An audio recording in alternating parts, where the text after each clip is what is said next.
Salve, salve família, professora Paula Aparecida na área e hoje estou com uma pessoa ilustre, Dona Daiane, não é a Daiane dos Santos, é a Daiane Moreira, que está aqui para conversar com a gente sobre a questão indígena. O que é ser indígena no Brasil? O que é esse processo de retomada dessas tradições ancestrais? Isso aqui é de fato Brasil? É isso? Qual que é o nome dessa terra? A gente vai conversar sobre todos esses assuntos que são importantíssimos.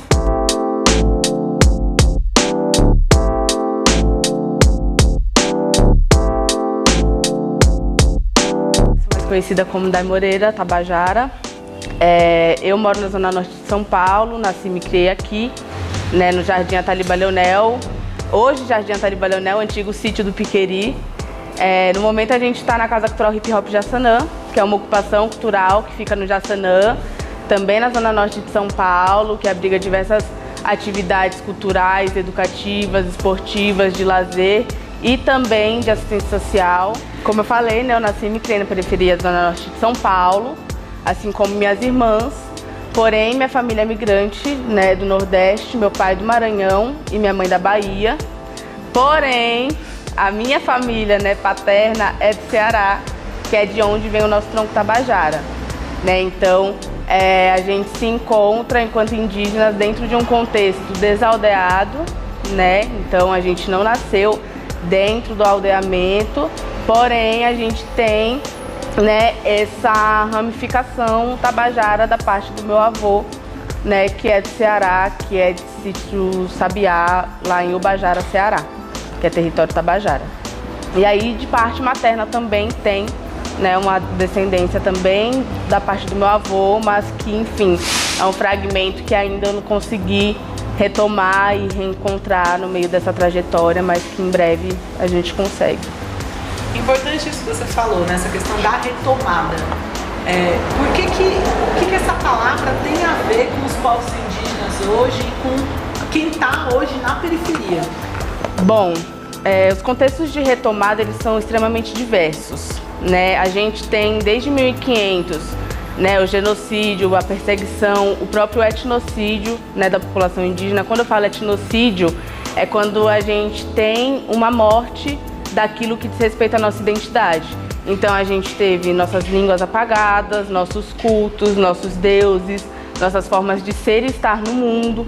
Então o etnocídio ele diz respeito a toda essa morte do que diz respeito a gente, não ao material e físico, mas ao imaterial, à cosmovisão, à cultura, à espiritualidade, aos costumes e tudo isso.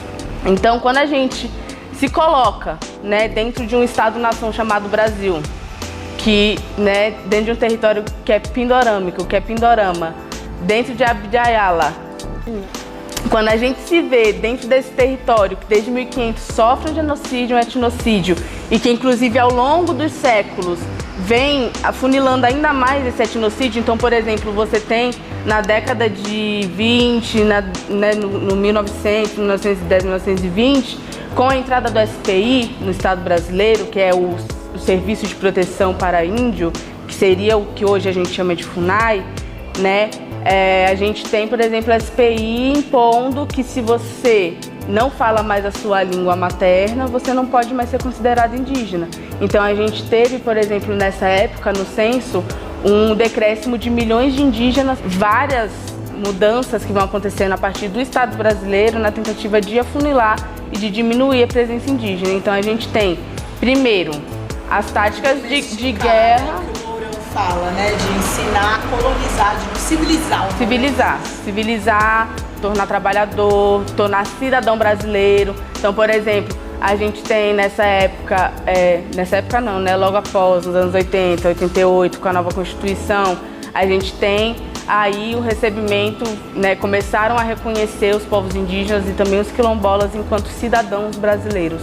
O que quer dizer ser cidadão brasileiro? Quer dizer você ser retirado do seu território, quer dizer você ser obrigado a entrar dentro de uma lógica de trabalho que não faz sentido algum para a vida, que inclusive só produz novos escravos, escravos modernos, né? Que inclusive tira de nós o próprio acesso à autonomia, à alimentação, à terra, a forma de ser e estar no mundo mais originária. Né, que é isso, né? Não é que a gente está dentro do território, a gente está dentro da aldeia, a gente não trabalha. Lógico que a gente trabalha, como é que a gente vai comer? Como é que a gente vai morar? Como é que nossas crianças vão ter futuro? Como é que a gente vai ter firmamento espiritual? A gente trabalha o dia inteiro dentro da aldeia. Só que é um outro tipo de trabalho. A gente não trabalha para ficar enriquecendo alguém. A gente trabalha para comer. A gente trabalha cuidando da terra para que daqui 100 anos, 200 anos, os meus netos, os meus bisnetos, os meus, inclusive os seus, tenham uma terra para chamar de sua. Porque se a gente não cuidar da terra, que é essa nossa casa coletiva, quem vai cuidar? O capitalismo não vai? O sistema não vai? As máquinas não vão cuidar. Nós que temos que cuidar da terra. Então, quando a gente fala sobre ser indígena e sobre retomada principalmente, né, porque falar hoje de ser indígena é extremamente ligado à questão da retomada, é falar sobre isso, sobre todos esses fragmentos que infelizmente estão espalhados por todo esse território e outros, né, porque não é só o território Pindorama Brasil que é indígena, né, a Argentina, o Chile, o Uruguai, a Bolívia, a Venezuela, todos esses territórios, os Estados Unidos, todos esses territórios são territórios indígenas, todos, sem exceção de nenhum, Então, a gente está, né, em vários contextos hoje retomando essas diversas histórias, culturas, línguas, formas de ser que o colonizador nos obrigou a deixar de lado, inclusive nos anos 70, anos 60, no Nordeste, no Norte, vários indígenas eram degolados por se afirmarem indígenas, por se afirmarem. Se você falava que você era indígena, você era assassinado, né, no período ditatorial. Inclusive... Interessante, né, essa questão da ditadura militar. Eu estava vendo o Kazé Angatu, que é um pesquisador indígena, historiador, que fez parte da Comissão da Verdade, e num debate ele estava dizendo que ele tinha que convencer as pessoas de esquerda a colocar os indígenas como parte das vítimas, né, de toda a ditadura militar. E que a galera não queria dar espaço, falava que as vítimas eram os operários morreram, os estudantes, a mobilização, a galera que estava fazendo mobilização agrária na terra. E aí foi muito difícil convencer e buscar fazer pesquisa sobre isso para mostrar que não eram pessoas individualmente que eram assassinadas, mas eram povos inteiros que eram envenenados, assassinados, escravizados no século XX, não é no século XIX, no século XX. Isso é brutal, né? Entender o papel da ditadura militar contra os povos aqui originários.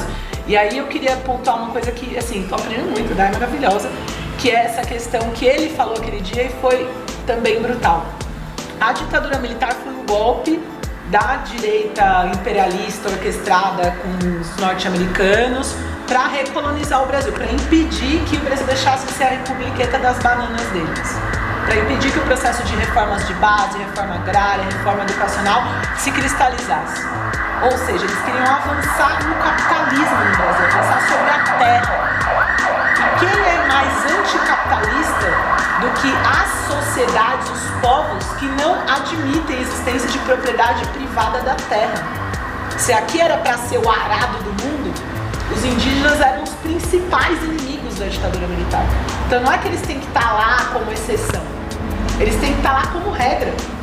Porque o que aconteceu no Brasil a partir do golpe militar foi um aumento brutal de desmatamento, da ocupação sem critério de todo esse território para a gente virar uma grande fronteira agropecuária. É isso que a ditadura militar abriu nesse país. Sim. De destruir o que ela pôde destruir de capacidade de organização. Eu estava vendo também aquele documentário que mostra os Machacali em Minas.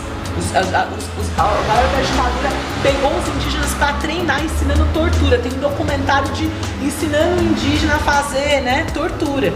Então eu acho que isso é muito importante a gente entender. E aí eu queria pontuar os indígenas hoje. Eles estão na periferia e eles se enxergam como indígena. Como é que é esse processo? Os indígenas hoje, eles estão em todos os lugares. Sempre estiveram, na verdade, não só hoje, desde sempre estiveram em todos os lugares, esse território todo era nosso, então a gente estava em todo lugar. Mas é isso, com a invasão e tudo, a gente foi, né, se escondendo, indo para os interiores, migrando dos nossos territórios originários e tudo. Mas hoje, por exemplo, na periferia a gente tem sim, né, muitos indígenas e em vários contextos. Por exemplo, tem indígenas num contexto como o meu, que é filho de descendente, que veio migrado do Nordeste, ou que veio migrado de outro território, ou que mesmo veio migrado de algum outro município aqui que não é a capital, e que é isso, se encontra na periferia enquanto indígena que se autoconscientizou da sua realidade, se autoconscientizou da sua existência, porque é isso, quando no começo você me fala, mas você sempre foi, você sempre nasceu, eu nasci indígena, todo mundo, ou você nasce preto, ou você nasce branco, ou você nasce indígena, enfim, você nasce. Só que dentro do nosso território a gente tem que entender que a democracia racial, que é essa história de nascemos todos dos pretos, dos brancos, dos indígenas e somos todos brasileiros e todo mundo absorveu o melhor das três raças, etc e tal, isso daí criou dentro do nosso imaginário, dentro da nossa consciência coletiva, enquanto povo, uma ideia de que, no limite, todas essas culturas que se misturaram se afunilam na imagem perfeita do branco. Mesmo que você não tenha uma pele clara, mesmo que você não tenha um cabelo que se diz ser do branco, porque o cabelo liso ele não é só do branco, mas mesmo que você não tenha um estereótipo, um fenótipo branco, dentro do nosso imaginário, quando a todo momento dizem que o preto é feio, que o índio é feio, ou que são preguiçosos, ou que são vagabundos, ou que são demônios, ou que são bestas, ou que são sem alma, se você é uma pessoa racializada, você tem uma dificuldade de assimilar esse ser que você é. E isso, inclusive, acarreta muitas dores, muitos traumas que nós, dentro do contexto de retomada, vemos dentro da nossa família. Eu tenho uma família extremamente adoentada, tias, tios depressivos, que se afundaram no álcool, que se afundaram em antidepressivo, que não conseguem trabalhar, né? Que não conseguem estar dentro desse sistema, enfim. A gente tem esses diversos contextos. Assim como a gente também tem um contexto de, por exemplo, de indígenas dentro do território de São Paulo que migraram de vários estados, que saíram dos seus aldeamentos para fazer faculdade, para, enfim, trabalhar dentro do sistema, para fazer outras coisas fora dos seus territórios. Então a gente também tem essa realidade que também não é reconhecida pelo Estado em vários momentos, né? A partir do momento que a pessoa sai desse território aldeia, sai de dentro do mato, que é onde a gente devia estar igual um bicho enclausurado, né, segundo o que a sociedade impõe, a gente meio que, para os outros, perde a nossa identidade. Só que o importante é a gente entender que, independente de onde a gente esteja, independente de onde a gente tenha nascido, o que importa é não só, mas também a descendência e, principalmente, essa existência e pertencimento. Que é o que? Você estar ligado à sua cultura, mesmo que você não tenha nascido, você está retomando a sua cultura, você estar ligado aos seus encantados, aos seus ancestrais, ouvir os seus mais velhos, aprender com a história deles, né? E principalmente acolher essas realidades também, porque os nossos mais velhos sofreram violências que a gente nunca vai conseguir mensurar. A gente nunca vai conseguir entender, eu nunca vou conseguir entender a dor do meu avô de ter saído do seu território para o Maranhão para fugir da violência que acontecia no território dele. Eu nunca vou conseguir entender isso. Então, a gente também precisa ter a sensibilidade de entender quando os nossos mais velhos dizem que são caboclos.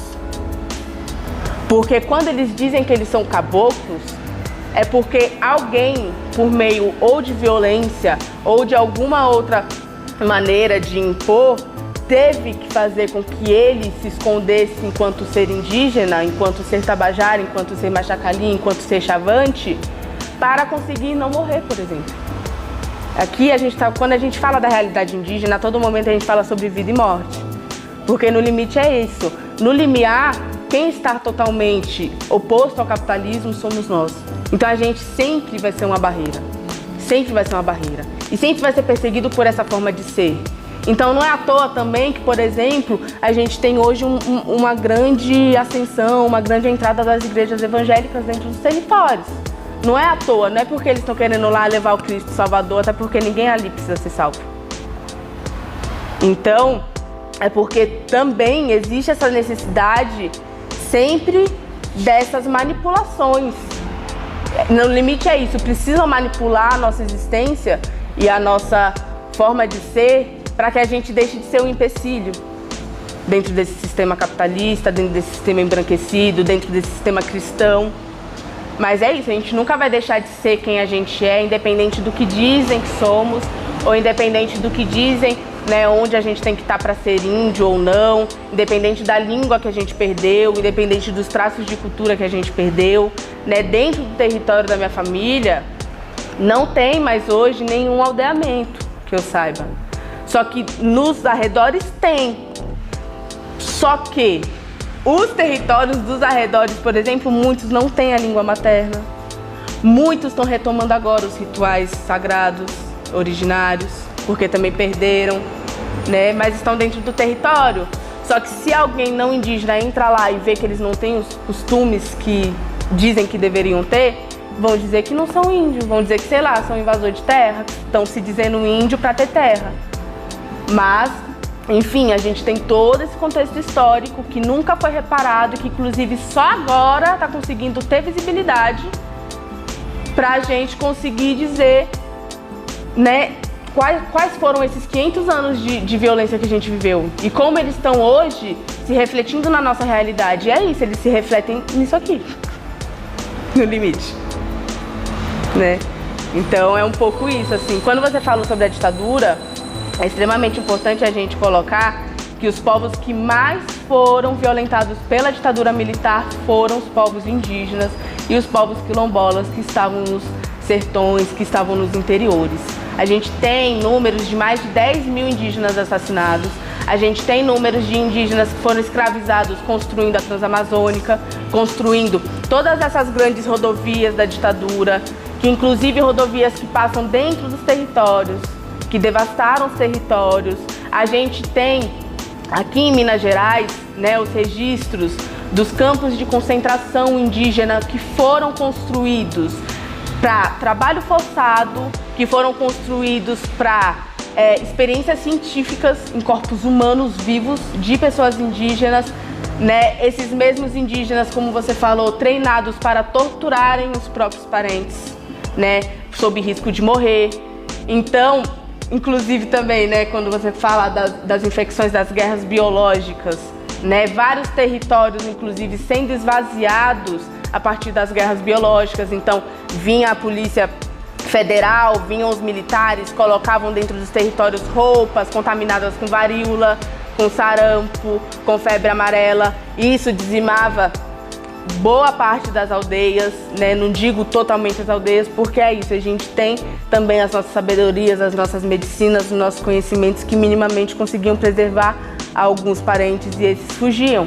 Só que é isso, a partir, né, dessa nova colonização, porque foi uma recolonização, assim como o bandeirantismo também foi uma recolonização, né, depois do 1500, vários territórios foram, enfim, sendo esvaziados e invadidos, né, pelos garimpos, pela pecuária, pela extração da borracha, né, pela monocultura da cana, pela monocultura do café, pela monocultura da soja, pela monocultura do mate, né, nossos próprios, né, medicinas, nossos próprios remédios também viraram armas na mão dos não indígenas, né, para invadir o nosso território, para empobrecer a terra, porque essas monoculturas empobrecem a terra, enfim, para devastar, né, tudo aquilo que inclusive já estava devastado.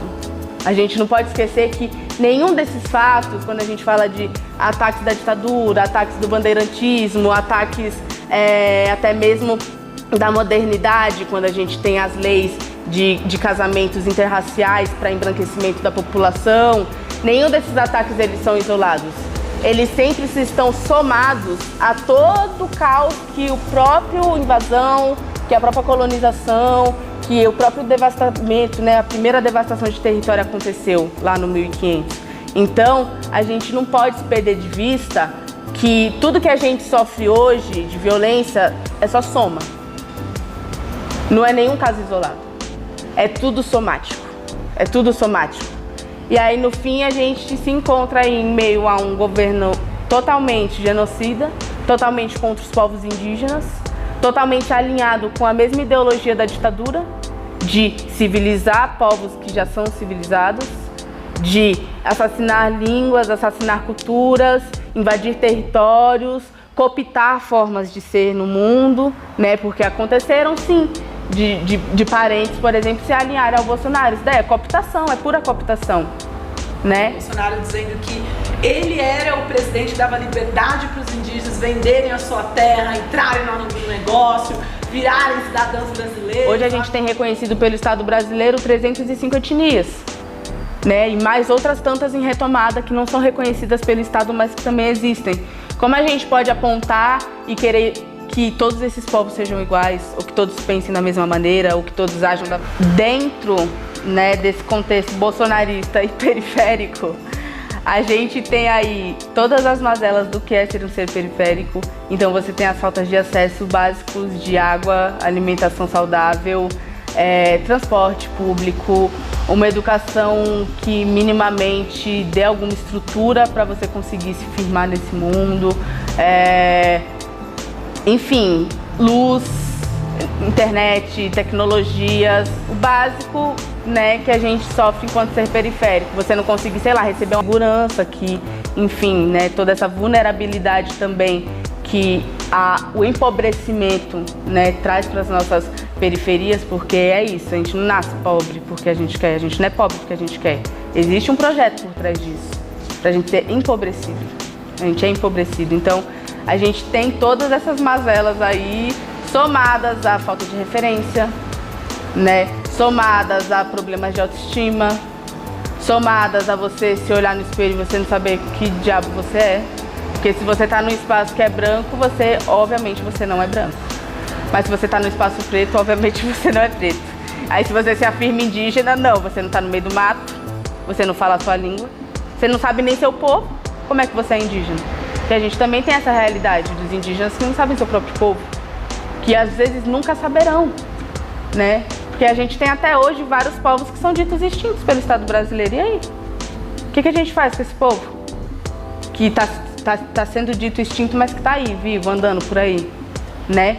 Porque independente também dos apagamentos, nós temos uma memória ancestral, né? Então a gente carrega também costumes, a gente carrega sensações, intuições, né? A gente carrega coisas para além desse material, a gente carrega ancestralidade, a gente carrega memórias espirituais que a gente não sabe nem, enfim, vem dos ancestrais, vem dos encantados, vem desse lastro que a gente não consegue ver, mas que está aqui, né? Então, dentro de todo esse contexto, eu acho que eu posso dizer hoje de uma vivência, de uma realidade indígena periférica, é a de invisibilidade e apagamento. Porque dentro das estatísticas, né, de jovens pretos e pardos que são assassinados, cadê os indígenas? Porque o pardo, ele não é só preto. Ele principalmente, gente, vocês, sei lá, me desculpem ou não, ele não é preto, né? Os primeiros povos a serem chamados de pardos dentro desse território foram os povos indígenas. Pardos ou negros da terra. Nas cartas de Peruvá, nas cartas dos primeiros jesuítas que chegaram, eram assim que eles nos denominavam. Quando você olha para o censo de Manaus, mais de 70% da população de lá que você vê fenotipicamente, claramente que são indígenas, se declaram pardo. E aí? Essas pessoas são colocadas dentro do balaio do que é ser negro, do que é ser preto. E aí? Como é que fica essa realidade? Porque são realidades distintas, são próximas. A gente sabe que a realidade de pessoas racializadas dentro do território brasileiro são muito próximas. Mas ainda assim são violências e são vivências extremamente distintas, né? É a mesma coisa de você colocar um indígena dentro do território africano e querer dizer que ele vai sofrer as mesmas violências do que um preto africano lá sofre. É impossível. São contextos históricos completamente diferentes. Então, como é que a gente vai colocar todas essas mazelas dentro de um balaio só e querer tratar tudo da mesma maneira? Se já é extremamente complexo você fazer isso com o povo preto, por exemplo, que tem realidades totalmente diversas, né? Uma pessoa preta, sei lá, nascida no centro urbano é totalmente diferente de uma pessoa quilombola, de um preto quilombola. São realidades completamente diferentes. E como é que você vai colocar todo mundo no mesmo balaio e querer fazer uma política pública que, inclusive, já é defasada para atender todos esses povos que, né, têm necessidades completamente diferentes? Então, eu acho que o maior peso hoje, eu acho que a maior questão hoje nessa questão do ser indígena é essa invisibilização, né? E essa falta de... Eu não sei se é de querer, eu não sei, mas é isso, essa falta de sensibilidade mesmo em entender essas realidades, né? Que inclusive são realidades que nós, enquanto indígenas, ainda estamos entendendo. Você daí, o que é o pardo? Só um gancho antes de responder essa pergunta. A gente teve, né, nos ascensos dos romantismos aí, o José de Alencar, esses grandes daorinha aí, né, que o pessoal gosta de estudar aí para fazer a prova do Unicamp, uma criação de dois tipos de índio, o índio selvagem e o bom índio. O índio selvagem, enfim, é esse indígena impávido, guerreiro, que vai matar todo mundo, que é canibal, que não se rebaixa para ninguém e etc e tal. O indígena, o bom indígena, o índio bom, seria esse indígena que é dócil, que ama o seu senhor, né? A Iracema, que se mata pelo seu senhor, né? Que morre pelo branco, que se assimila, né, dentro da branquitude, que aceita essa realidade do branco, que deixa de ser um pouco mais indígena para esse índio bom. E aí, isso também fortaleceu a narrativa do branco no sentido de demonizar, né? Então eles se amparam na criação desse próprio imaginário que esses brancos tiram da cabeça deles, né? Que a gente não sabe de onde que eles tiram essas coisas, mas a gente sabe o porquê que eles tiram, né? Que é pra nos matar ainda mais. Para demonizar. E aí o que é esse ser pardo, né? O pardo, ele, assim como outras identidades, foram criadas, né, como uma forma de apagar essas identidades que existem, enquanto preto, enquanto indígena, né, para aí facilitar os processos de retirada de direitos mesmo. Então, por exemplo, hoje o que a gente diz enquanto pardo é reconhecido pelo Estado brasileiro enquanto pessoas mestiças entre pretos e outras etnias, não só brancos. Qualquer preto que miscigenou com qualquer outra etnia é considerado pardo, né? Segundo o Estado brasileiro, tá bom, gente? Só que a gente tem essa confusão mental do que é ser pardo através do IBGE. Por quê? Por exemplo, eu faço parte de um canal chamado TV Tamuia, e dentro da TV Tamuia a gente entrevistou alguns cienciadores do IBGE, inclusive pessoas que são técnicos internos, que não só são cienciadores de passar nas casas e tal.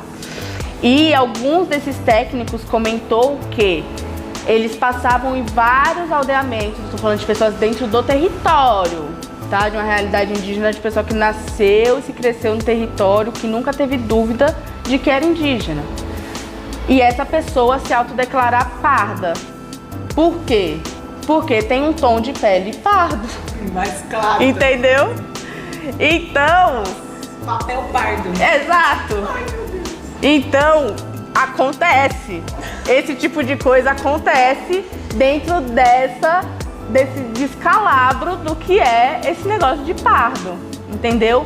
Então, essa questão de pardo, assim, pra mim, sendo bem radical mesmo, esse bagulho tinha que parar de existir. Tinha que parar de existir. Porque a partir do momento em que a gente não consegue ter a referência de quem é o ancestral do pardo, quem é o ancestral do pardo? Qual é a história do pardo? Onde nasceu o povo pardo? Qual é o território originário do povo pardo? Quais eram as línguas que o povo pardo falava? Quais eram as culturas que o povo pardo exercia? Não existe. Porque isso não existe. O pardo ele foi criado, né, como uma outra forma de heteroidentificar povos que os brancos não tinham a capacidade de lidar, de interagir. Porque quando você chega dentro de um território E ao invés de você tentar falar a língua, aprender a língua para entender o que é esse povo, você já sai apontando o dedo e mandando carta lá pro seu rei dizendo que, ai, ó esses povos pardos daqui, ó os negros da terra, eles ficam aqui pelados e eles não fazem nada e eles ficam aí comendo um ao outro e tal. Isso pra mim roubando o território e ainda comendo o outro, né? Pra mim isso daí é uma falta de capacidade humana de interagir, né? Pra mim, eles ali, hoje eu, de 2021, olhando pra essas mentes aí de 1400, 1500, sei nem se eu posso fazer isso enquanto historiadora, tô cometendo um grande anacronismo, digo que é isso, cara, eles não tinham capacidade humana de interagir, de conseguir lidar com aqueles povos, entendeu? Então quando você sai fazendo esses apontamentos, e aí depois, anos depois, você cria um Estado-nação chamado Brasil. E esse mesmo Estado-nação continua, né, fomentando essa ideia dessa outra identidade que não pode ser indígena, não pode ser preto, então cria outra coisa aí para ser menos pior. Então a gente tem o pardo, a gente tem o caboclo, a gente tem o cafuzo, a gente tem o mamelu. Aí de identidades que foram criadas pelo Estado brasileiro na tentativa de minimizar o autoconhecimento desses povos sobre suas origens, para que esses povos possam minimamente cobrar o Estado as violências que os seus ancestrais sofreram e que nós inclusive sofremos no presente, né? Porque imagina só você, todo mundo aí que é indígena, não autodeclarado, não autorreconhecido, sai se autodeclarando e pedindo terra da reforma agrária. Minha mãe, por exemplo. Imagina só. Meus tios. O que o Estado brasileiro vai fazer? Que território eles vão ter para explorar soja? O que os descendentes dos colonos vão fazer com esse monte de terra que eles invadiram aí, que hoje eles têm aí um monte de pasto de boi, um monte de pasto de soja? Eles vão fazer o quê? Eles vão ter que ou picar a bula, né? Vão perder aí essas riquezas que eles acumularam às custas da dor e sofrimento de muitos povos por anos, por séculos.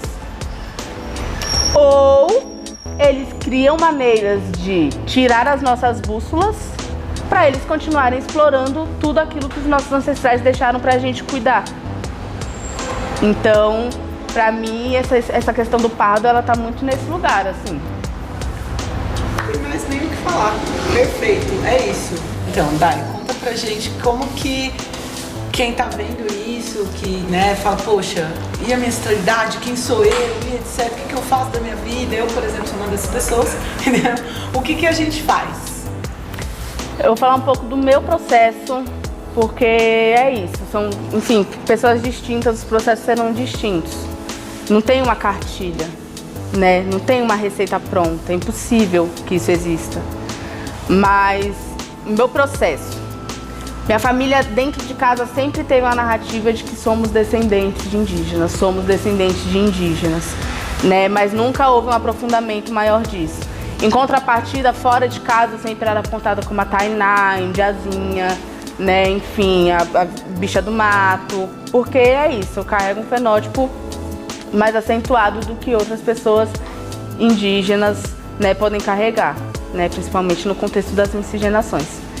E aí, em 2015, 2016, eu comecei a me aproximar do território do Jaraguá aqui em São Paulo, né, que pertence aos povos Guarani-Embu-Á e outros, né, não tem só Guarani-Embu-Á, mas principalmente os Guaranis-Embu-Á.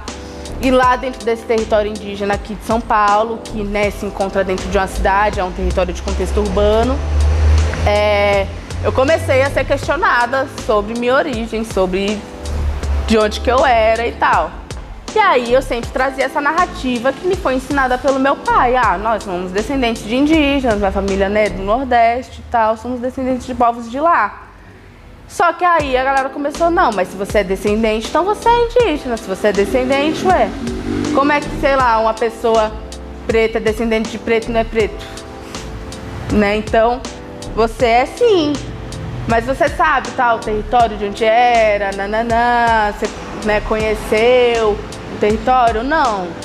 O que eu sei é que é isso, meu pai é do Maranhão, meus avós do Ceará, minha mãe é da Bahia, É o que eu sei, a única coisa que eu sei.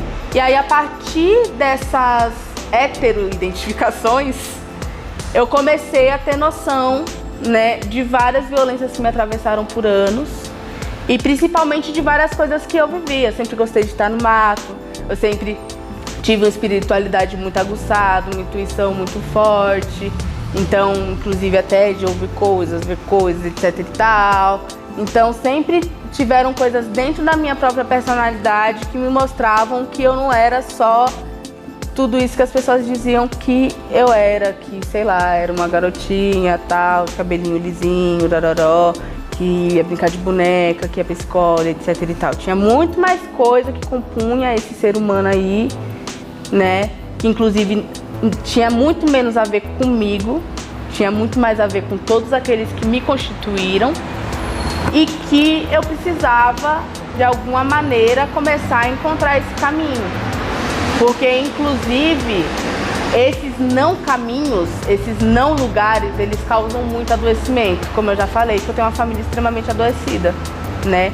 Então, eu comecei a fazer essa busca, né? Fui falando com meu pai, foi um processo muito doloroso, até hoje é um processo muito doloroso, às vezes, para ele falar sobre isso. Não muito tempo agora, fui revisitar o meu avô, então falamos muito sobre esse processo dele ter saído do Ceará, muito sobre o processo das violências que eles sofriam lá, inclusive de incendiamentos de casas nas vilas, né? Porque depois os aldeamentos com a entrada dos jesuítas começaram a virar vilas, então várias casas sendo incendiadas nas vilas para que as pessoas conseguissem usar os territórios para fazer monoculturas de cana, enfim, todos esses processos de violência que constituíram os meus, né, que inclusive se refletiam também em mim, que se refletem em mim, e aí comecei a fazer esse trajeto e também ver outras pessoas se autodeclarando, começar a ter contatos com essas outras pessoas que se autodeclaravam, né, inclusive o próprio território de Jaraguá foi um grande polo, um grande centro, e até hoje um grande centro, onde várias pessoas autodeclaradas de São Paulo se encontram, onde, enfim, conseguem minimamente ter um mínimo de resgate ali, mesmo que não seja do seu próprio povo, mas tem um mínimo de resgate de toda essa consciência coletiva que todos os povos carregam, né, de estar mais próximo da terra, de estar mais próximo da natureza. Então, assim, o que eu falo para pessoas que se auto-questionam sobre quem são e que acreditam que tem uma ancestralidade indígena, que tem um pertencimento indígena, é de que falem com seus mais velhos, sentem com seus avós, ouçam de verdade os seus avós, ouçam mesmo. Eu nunca tinha escutado os meus avós antes de começar o meu processo de retomada. Você falar, você conversar é uma coisa, você conversa com a parede se você quiser, mas você ouvir, você escutar, você ter a sensibilidade de tentar compreender a realidade daquele outro ali, independente de quem seja, principalmente sendo um avô seu, um bisavô, um tataravô, se você tem a sorte ainda de ter um desses, é outra coisa, é outra história. Então falem com seus mais velhos. Não tenho os meus mais velhos, todos foram assassinados, todos se perderam na loucura pelos sertões, porque aconteceram com muitos dos nossos avós. Minha bisavó, ela se perdeu no mato. Enlouqueceu e se perdeu no mato. E nunca mais a gente teve notícia sequer dela, né? Então, não tem, o que eu faço? Olha pra dentro. Olha pra dentro. Ouça os seus ancestrais que estão dentro de você. Ouça os ancestrais que estão falando em torno de você. Entendeu? Vá atrás, sei lá, dos registros das igrejas, né? Tente buscar os nomes. Se você vê, porque é isso, você pode chegar num lugar onde você nunca vai conseguir encontrar de fato, sei lá, o território originário da sua família, ou, sei lá, registros dos seus tataravós, bisavós, os nomes sequer, às vezes pode ser que você não encontre, porque também tiveram contextos vários de crianças indígenas que foram sequestradas e hoje estão aí em famílias, né, que as adotaram e tudo. O que faz com essas pessoas? Né? A própria Catu, ela é uma indígena que hoje ela se encontra nesse lugar. Ela foi uma pessoa que foi retirada do seio da sua família, foi adotada por uma família branca e que conseguiu fazer esse resgate, né? Boé Bororo, que é o povo dela. Então, o que eu faço? Vá atrás então dos brancos, entendeu? Os brancos registram tudo. Né? No limite, eles acham tudo que eles podem usar. Né? Sim, e o que não pode também. Né? No limite, eles que fazem os batismos dos nossos povos.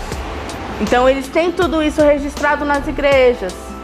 Né? Então, às vezes, sei lá, você sabe que sua família é de um município da Bahia, vai lá na igreja desse município. Às vezes, essa igreja tem os registros da sua família. Né? Nem que seja de um tio, de um, sei lá, de um tataravô, um biscavô, um tetravô, sei lá.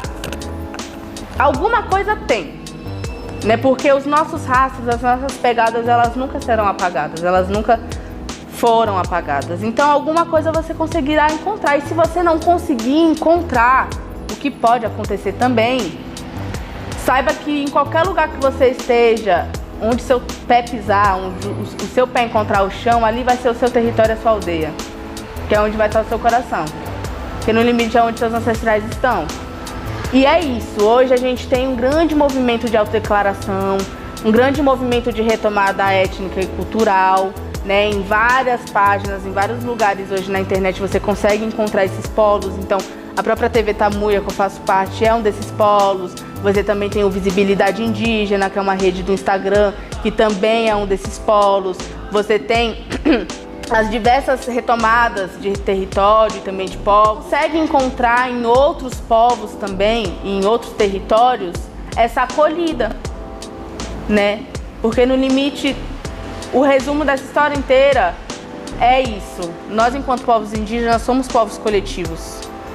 A gente não consegue ser um indígena sozinho. A gente precisa de uma coletividade para ser indígena, né?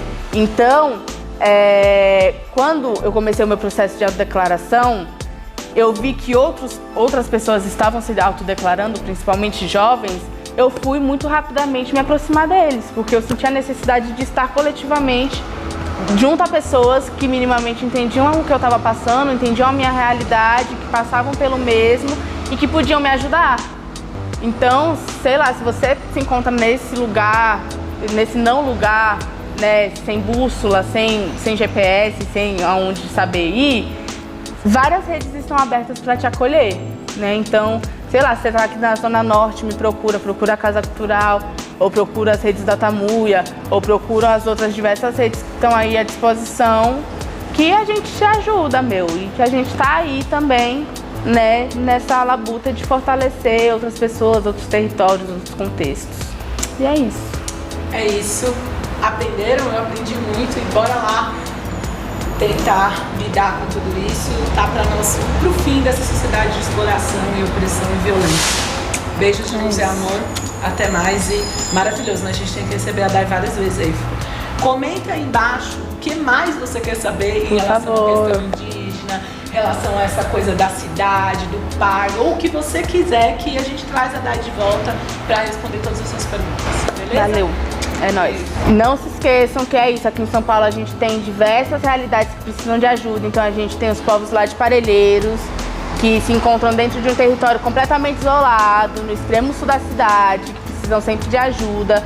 Então deem um salve, né? Acho que a página Existe Índios em SP, acho que eles têm contato lá com a galera de Parelheiros. Ou, né, procura, minhas redes sociais vão ficar aqui na descrição, me procura se você puder ajudar de alguma maneira. Também, né, os indígenas lá do Jaraguá, Mijembuá, MBYA, é o Instagram deles também, vocês podem procurar, né? Também é um território que precisa sempre de ajuda, seja em itens, seja em corpos que precisam estar nesses territórios, né, para salvaguardar a terra, principalmente nesses momentos que a gente tem visto os governos cada vez mais tentando atacar os territórios, retirar as demarcações. Tem também o aldeamento multiétnico lá de Guarulhos, que é a aldeia multiétnica de Guarulhos, no Cabo Sul, que também precisa de muita ajuda, até porque é um território muito recente, demarcado muito recentemente, se eu não me engano, em 2006. Então, é extremamente necessário também que esses povos sejam aí minimamente assistidos pela sociedade civil, né, que eles estejam sendo apoiados em sua luta. E é isso, não se esqueçam de se inscrever nesse canal, de se inscrever também no canal da TV Tamuia, que está sempre lançando muito conteúdo, principalmente sobre autodeclaração, sobre pardismo, sobre os processos de retomada. E é isso, gente. Espero que vocês apoiem os povos indígenas, apoiem as causas indígenas, que vocês não fiquem aí só subindo hashtag à toa, né? Que vocês coloquem seus corpos, né, para fazerem alguma coisa pelos povos indígenas, pelas realidades indígenas. E é isso, tamo junto, que Tupã caminho de vocês e agradecida de estar aqui nesse espaço. É sempre muito bom estar com vocês. Essa aqui, ó, essa aqui que está presente é a Preta Jaya. Preta Jaya, a Dai também pode falar um pouco dela, uma articuladora cultural, doula, parteira, né, porque é um negócio ancestral, também de mistura, né, mistura em base à opressão, a gente sabe, africana com indígena, e ela é uma das principais articuladoras aqui da Casa Cultural Hip Hop Jacinana, que também organizava o Quilombo em São Tomé, e ela morreu ano passado. Por falta de atendimento de saúde de qualidade, né? Infelizmente a gente tem isso, quem é pobre, quem é da periferia está restrito a esse sistema de saúde que é muito falho, não vai ser atendido no Sírio-Libanês ou no Albert Einstein, igual os políticos, seja da direita ou da esquerda. E ela está aqui com a gente, todo momento, presente, na nossa luta, né, Dai? Preta Jaya presente. Preta Jaya presente.